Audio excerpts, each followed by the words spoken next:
Glenn brought up, and Glenn and I want to thank him for inviting me into this discussion. Glenn and I have worked for years in the higher education campus environment with a variety of newer technologies to try to address customer issues and concerns.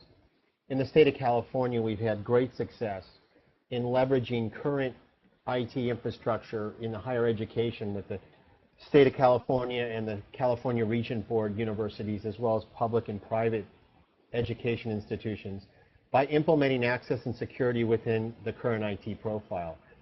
When you use what a customer already has in place, it obviously will reduce deployment costs, and we found that out that not only can we use lots of IT infrastructure that's already been installed within the walls, especially on the West Coast because our buildings tend to be newer, but more importantly, many of those blue and white cable jacks are near doors.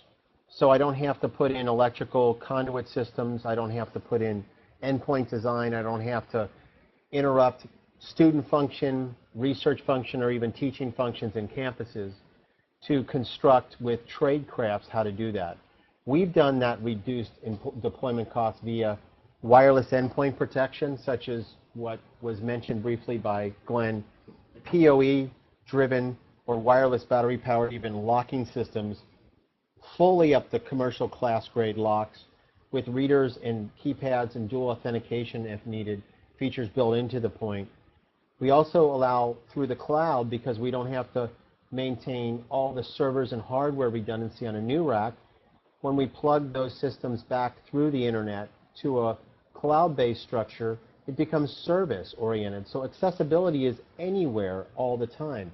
Whether I'm on vacation or in the middle of the night, remote, I can get to the internet, I can get to my system, I can get to a public internet, I can verify my credentials, and I can go ahead and get access to a database, muster a report, but more importantly, deny or grant access to a door, a group of buildings, or under the worst conditions.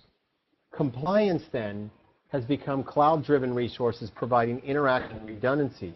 It's the thin versus thick layers, they call it. The cloud provides a resource of instant, almost instantaneous access, regardless of how an original profile proprietary of hardware systems a company would put in place. If I can get to the cloud and I have access to the internet, which is almost anywhere, I then can interoperate my system. It keeps mission-critical systems up by eliminating points of failures. And that comes up to a big misunderstanding in the industry, why the cloud, where is the cloud? I was joking with Glenn in the group the other week. We're down in San Diego at a large university where we're doing an 80 lock project starting on Thursday.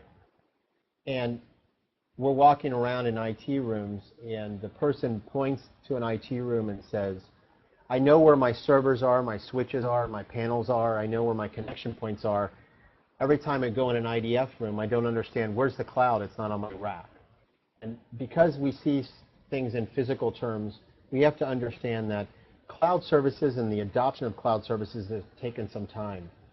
But because of that adoption that's gone on over the last 6 to 8 years, they're already fitted. We're doing security from a wireless PoE-driven standpoint, utilizing the cloud for both security and access control, and more recently, even video control. Drivers are based upon where the revenue from the customer is. The customer, whether it's private or public, they're going to invest where it has the most impact with their revenue base. So if it's a campus, students pay tuition, students pay for housing. A lot of the capital upgrades that we're getting access and security controls in are obviously in housing, in research centers. That's where students spend their money, and that's where it is paid. Cloud is fitted perfectly for these applications, as Glenn was alluding to, because it's pretty much an anywhere type system for the operator or administrator interface, and it allows you to leverage what they've already fitted these buildings with as far as IT infrastructure. We just simply have to properly integrate the endpoint device, which in this case would be door control, security points, and/or camera integration.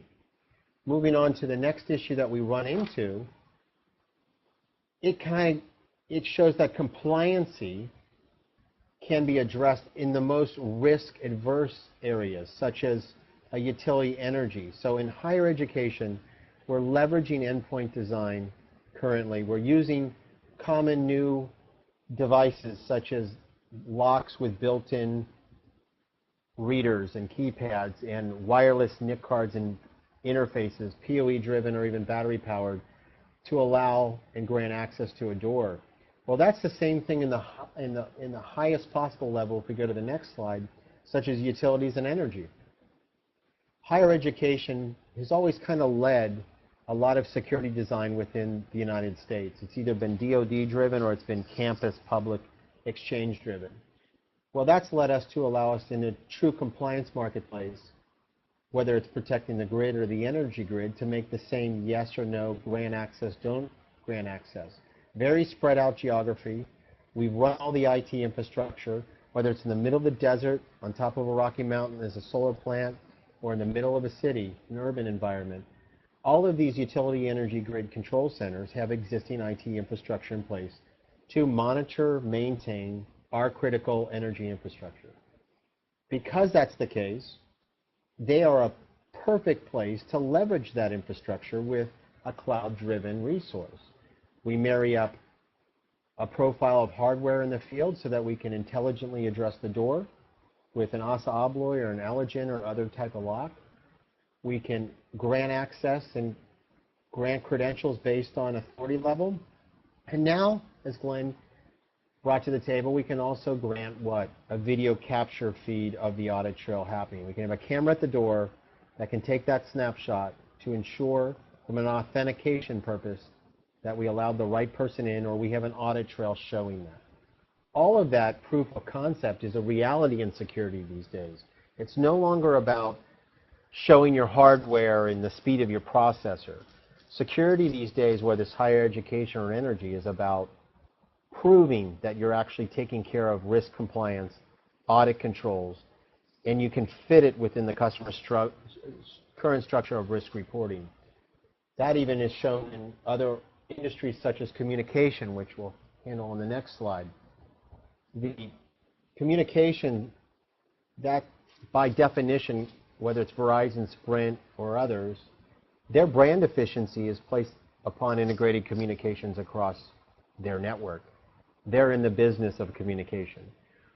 Obviously, everything that's IT in a telecom or a comm world is available, from control center to control cabinet.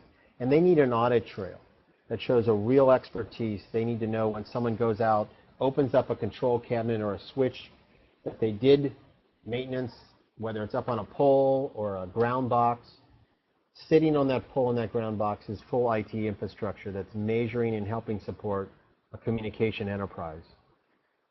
That was required and necessary to be fitted, whether it was for campuses or, in this case, let's say for a pure play communications company like a Verizon and AT&T or other, Sprint.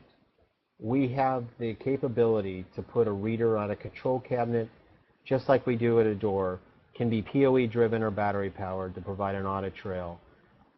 All the decentralized intelligence remains down at that item, control cabinet or door.